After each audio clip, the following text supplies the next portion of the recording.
ready? Okay, I will cut it. That's okay. Okay. This is the toxic legacy of hat filter by me, Brayson, and Seth. This is my section. It's the first section, the first part of it.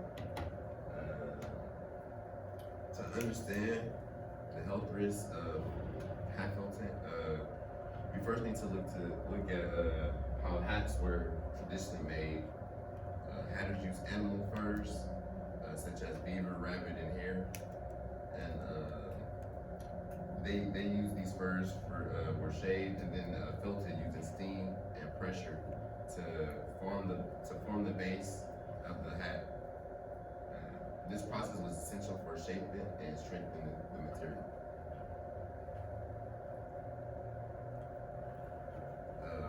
The most dangerous part of hat felting was called keratin. This is when hatters applied a solution of mercury nitrate to the fur. It helped the fibers stick together more easily during felting. The name comes from the orange tint the fur would get, like a carrot.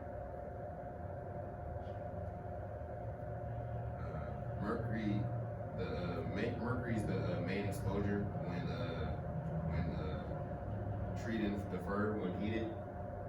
This releases toxic mercury vapor, which workers inhaled, and also absorb mercury through their skin, while handling the fur, or accidentally ingesting it if they ate without washing their hands.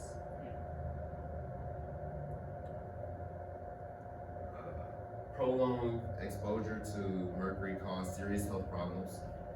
Hatters developed tremors, memory loss, anxiety, and personality changes.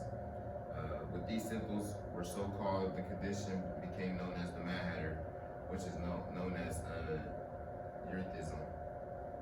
That's how you say it.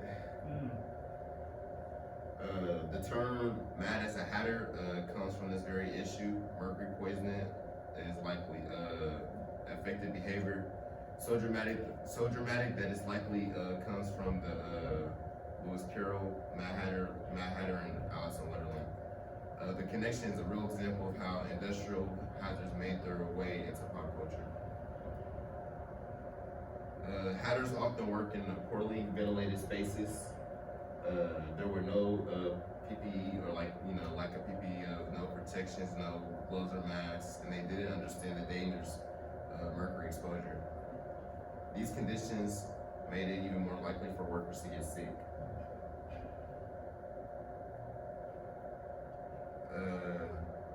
As health risks became more well known, the use of mercury in hat making started to decline in the 20th century.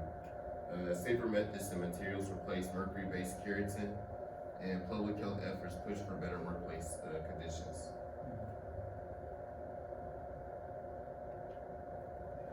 Today, mercury is tightly regulated and no longer used in hat production. Thanks to improved understanding and safety standards, modern workplaces now protect workers from chemical exposure much more effectively.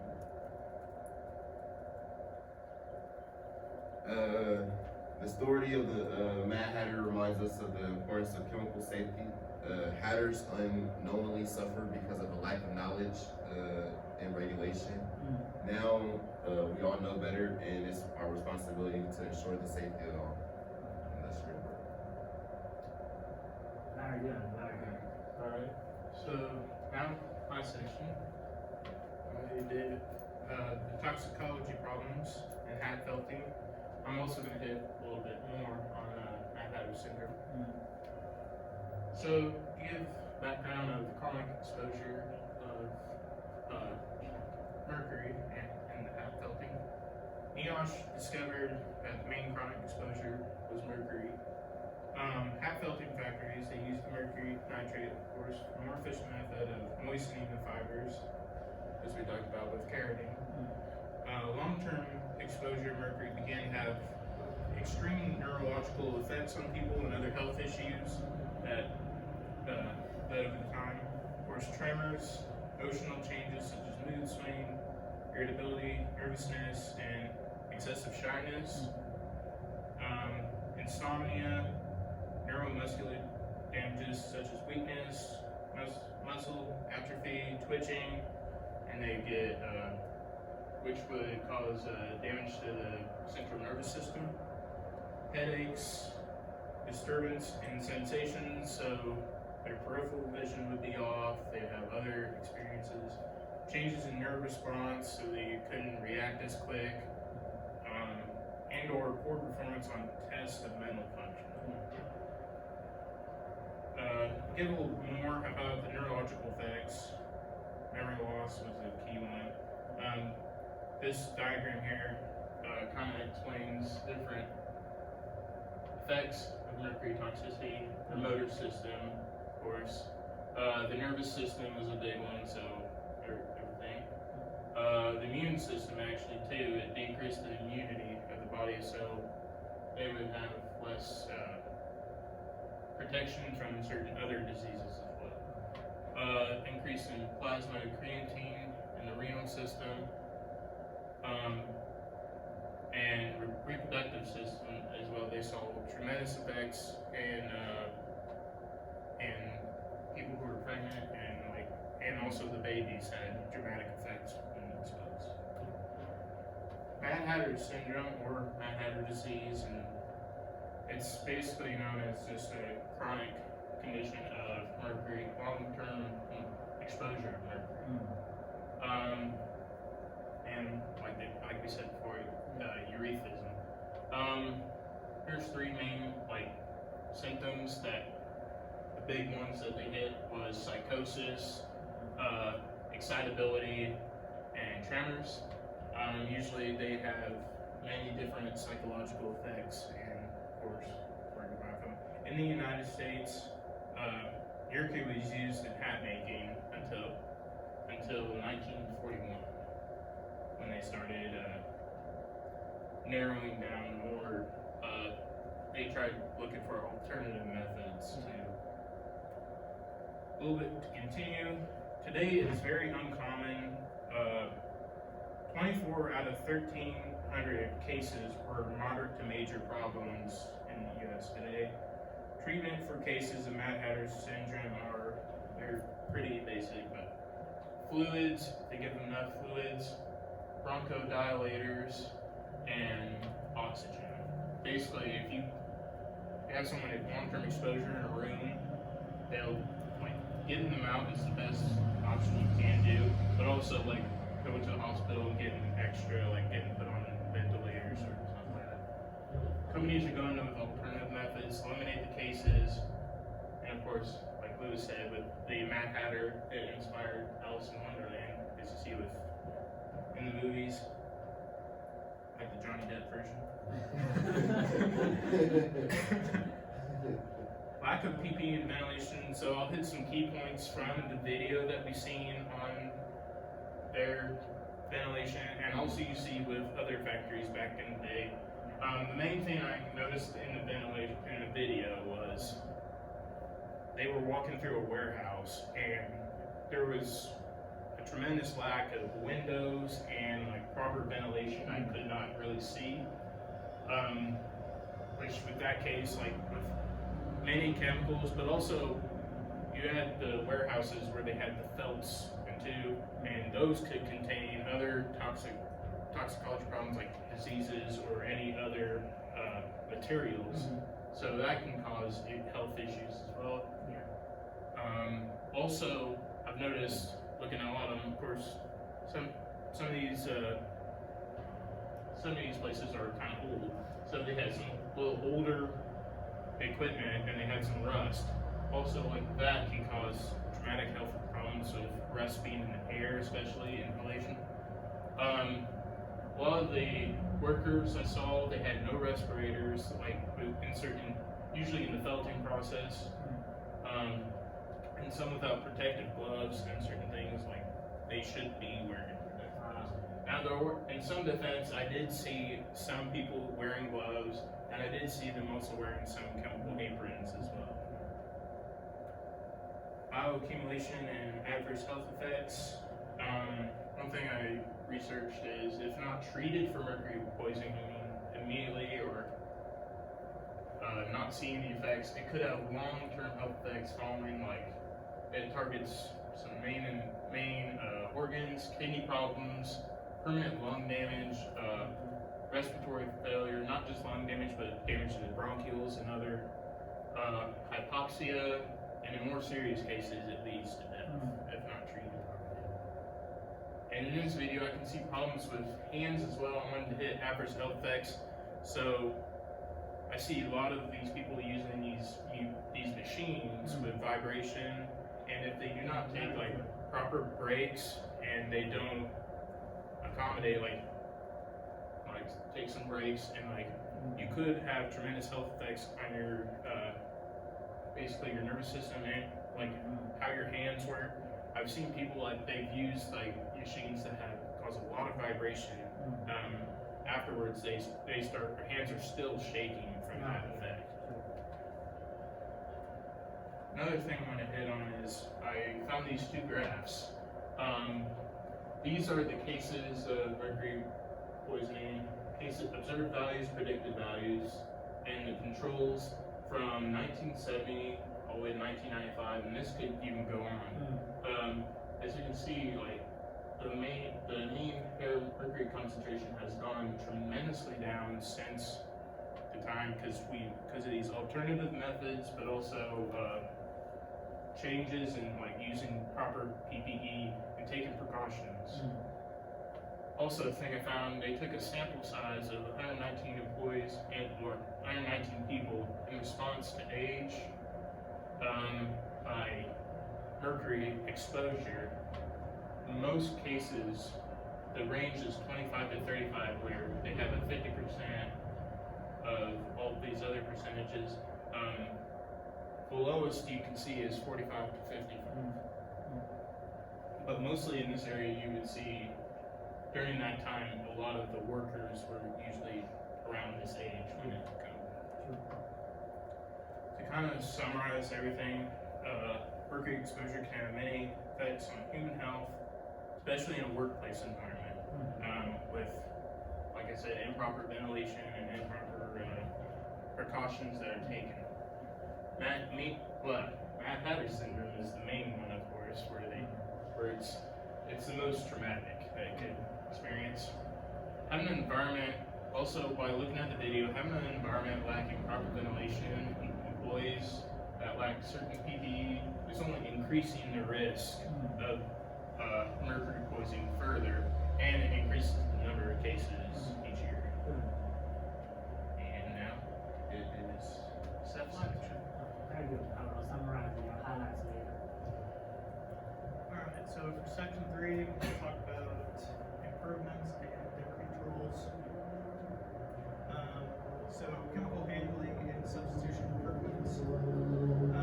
Modern chemical handling improvements using buildable chemical storage tanks for different chemicals in the factory. And also having spill containments where palletized areas are for these chemicals. And then also another way would be automated dispensing systems to reduce the manual handling of employees being exposed to these chemicals. Basically using like a closed loop dispensing with a metering system to be able to also track how much the chemical is being used and what concentrations to see. And then chemical inventory management software, so have all your SESs put on one place so all employees can access that in the hat making industry and be able to look and see what to do for precautionary methods, and if they are exposed, what to do in that case. So some more chemical handling substitution improvements. Substitution for safer chemicals, so like Brayson and Lewis talked about, mercury being the main concern, substituting like what we use now, using a safer chemical, what we use. Solvent replacements, which was very common. I saw in the video there was a few runs of methyl ketone, acetone, and toluene. So those are probably used. Maybe they could use a less aggressive chemical that would have the same also dye alternatives. It looked like, I couldn't actually tell, but if they're still using anzo dyes or heavy metal-based pigments, those can have an effect, a toxic effect on the employees if entered into the body. Maybe using a different alternative for that as well. And then cleaning agents, so replacing caustics and VOCs and heavy cleaners with enzymic or biodegradable degreasers. Some engineering and administrative controls. For the engineering controls, in the video there was little to no ventilation, so upgrade to a demand control local ventilation unit, or LEV, in all the mixing dye areas, which what I saw, they had like a little vent above it, which that's not, I don't think that would be safe enough, especially if I'm not wearing a respirator. And then explosion proof equipment, being around those solvents and MEK and whatnot, if there is a spark in those, that could be a catastrophic accident. So implementing like electric forklifts or other safer alternatives would help. And then isolation chambers, so isolating the solvents and dyes with an interlocked fume extraction booth. I think that would be another good idea. To continue with the engineering and administrative controls, chemical rotation protocol, which is what I've seen in my internship, implementing a first in, first out system to minimize storage time and degradation risk. So basically rotating the chemicals constantly, so that way you're not having one sitting there, and if it does eat through that container, you're not having a spill exposure, and if it's a solvent, you could have an explosion exposure or flammable exposure. And then exposure monitoring, conducting routine air monitoring of the VOCs, the dye areas, and also like the carroting areas, depending on what chemicals they're using in that and how. And then PPE, and judging just off looks of that factory, I would imagine they probably don't have a wonderful training regimen, just saying, but so safety practices, the 5S methodology implementation, promote workplace organization to reduce clutter and improve hazard visibility. Also looking at that facility, it didn't look like they had great means of egress, so they didn't have any exit signs, it looked like. There was kind of cluttery and just dilapidated. So improving on those, and then JSA's job safety analysis, reevaluate all high-risk tasks with up-to-date JSA documents is what I would recommend. And then continuing with this for PPE, replace all the outdated gear, and I would also do a test to see what your time exposure is for degradation on your gloves, because certain solvents like MEK and toluene, you can have a glove that'll withstand it for a certain amount of time, but after a while they start to get gummy and they get that texture where it will start to penetrate the glove and onto the employee. And then smart PPE, which is something I researched, wearable gas detectors or fatigue sensors for workers in high-risk areas. So if they're mixing the felt in one of the, it looks like a giant stirring pot pretty much, see if they're getting fatigued on that, and if they need to swap out, take breaks, and then replace it with another employee to keep the process moving. And then a PPE tracking system, use barcodes or RFIDs for PPE inspections, and replace a compliance tracker. This is something I also seen in my internship that we implemented to see if the outdated equipment was being replaced pretty much. And then on to training, just looking at it, probably not the greatest, but mandate annual training with HAZCOM, lockout, tagout, confined space, and PPE donning and doffing. Scenario-based training using like a VR simulator or just hands-on scenarios for